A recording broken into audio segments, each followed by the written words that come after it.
Hey, Steve Mignogna here doing the junkyard crawl at Bernardston Auto Wrecking in Bernardston, Massachusetts with a 1966 Dodge Charger where it all began. Now these came out strong with 37,300 cars in 66, but for 67 the public didn't take the bait, and in total only 53,088 of these were built in 66 and 67 with that, well, some say forced, awkward, fastback body. Well, here's the thing, in 1968 these were redesigned with that Coke bottle shape that we all know and love. Think Bullitt, the Steve McQueen movie.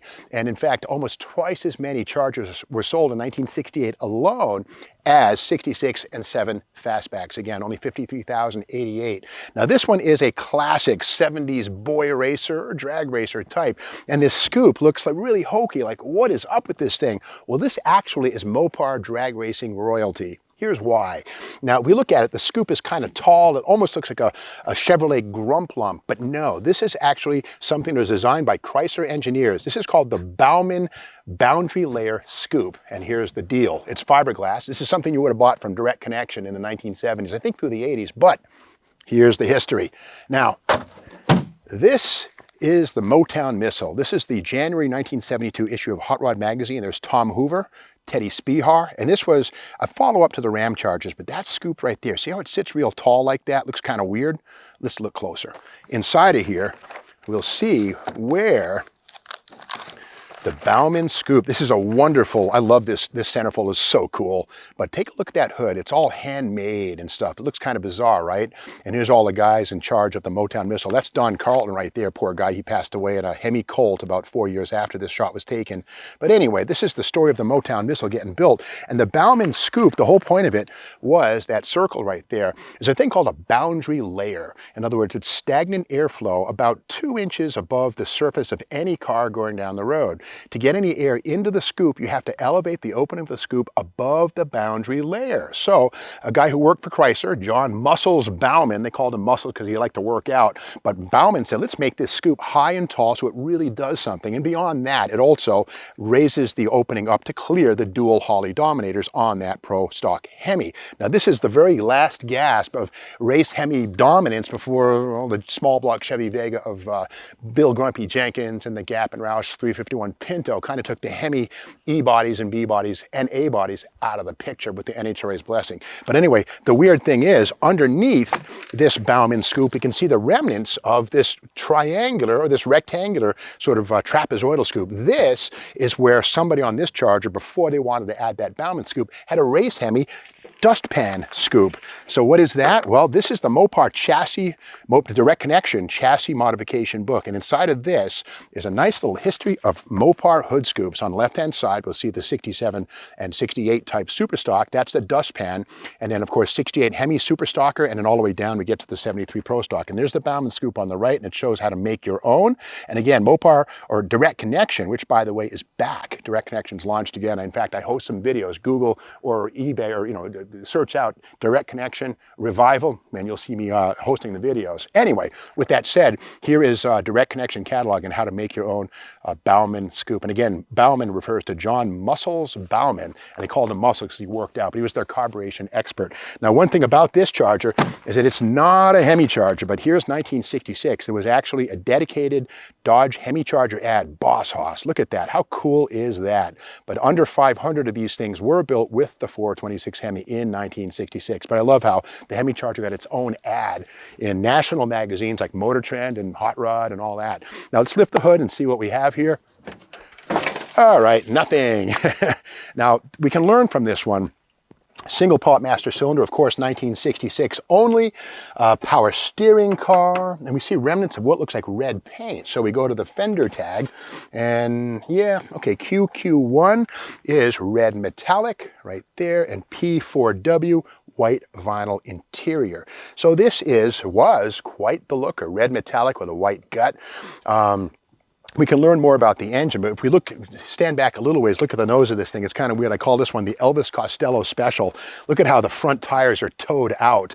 And if you love your early Elvis Costello on the My Aim Is True album, he had his legs all screwed up like that. So I call this the Elvis Costello Edition Charger. Okay, let's look at the VIN and see what we find. Now, those are 10-inch drums right there, which does not speak to Hemi. So let's look at the VIN. on the door. We'll come around, and here's the bucket seat interior.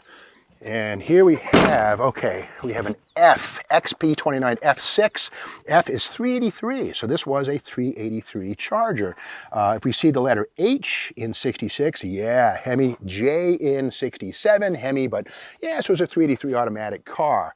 We'll go around to the other side and keep looking. And again, the Charger is, you know, the fastback body. There were no four doors, there were no wagons in the Charger world, no convertibles in the Charger world. These are strictly two doors until you get into the modern era with four-door Chargers, which are still cool. But here we have something telling before we open up the door. The trim here on the door and on the front fender is ornamental, but on the rear quarter panels, it does more than that.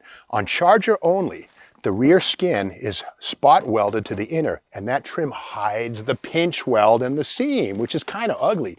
Now, if you look at a Coronet, there's no seam here. It's much more one piece, but it's kind of cool. That trim hides the ugly fact that the quarter panels on Charger only were added on from the outside, welded on and pinched. So that hides an ugly cost cutting.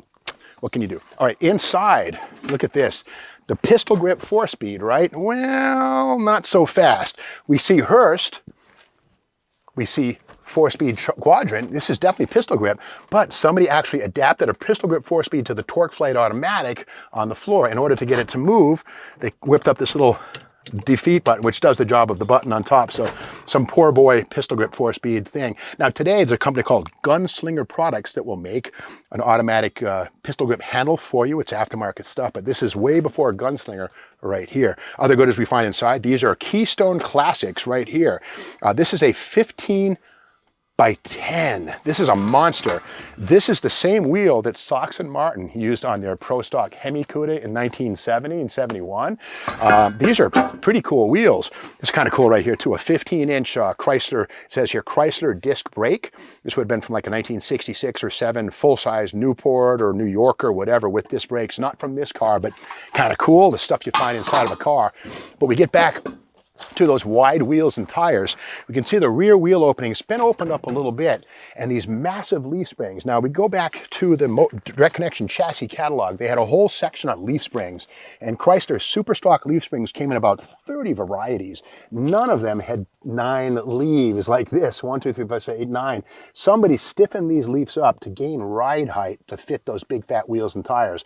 And these are leaf spring clamps right here. These are added on when you want to prevent the interleaf flexibility, which allows the spring to go up and down. But this basically, those spring clamps stiffen the spring so the ride height's maintained to clear those big fat 15 by 10 inch keystones with the fat tires that undoubtedly stuck out on the side of this. But it's a cool example of the first gen Charger. It all started right here, 66 and 67, but again, only 53,088 were sold before they reset the deck and went to the Coke bottle for 68 through 70, which was far more successful.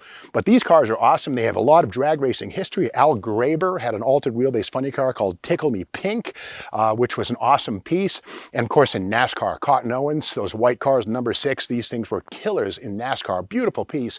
Now 1967, this is not one of them, but there was the Hemi car. It's got a little deck lid spoiler right here. It was actually a die-cast aluminum 3-piece lip that would go right along here, and it was screwed down. It was actually the first automotive aerodynamic aid available from Detroit, the 67 Hemi Charger deck lid spoiler. In fact, it was homologated with NASCAR, and it came before the Superbird or the Daytona Charger. So again, 67, they found that the Charger on super speedways, the tail got a little light, so a little tiny spoiler helped with that. Now, this is not a Hemi Charger. It doesn't have the lip spoiler, but it does have a pistol grip, kind of, and it does have a Bauman hood scoop. So again, even though this is not an original muscle car, it's the stuff you could buy from Direct Connection and bolt onto it back in the 70s and 80s that could transform it from a grocery getter into a highway star, to quote some Deep Purple. And of course today the Direct Connection program is alive and well. You can buy bodies in white for Challengers, crate Hemis, all kinds of stuff. Check it out. Mopar Performance is gone. Direct Connection is back, and I helped to launch it actually, so I was honored to do that. But with that said, the end of the road on the 66 Charger is probably come. Although, you know, patina is in. I could see somebody maybe road killing this thing and getting it going again, or moving the rear end forward and putting an injected Hemi up under the windshield and turning it into a match racer, Tickle Me Pink, Color Me Gone. It'd be kind of cool. But until then, I think we'll leave it sitting right here. Now, if you like this video, be sure to subscribe to the Steve Maggs YouTube channel, and we'll be back tomorrow with more.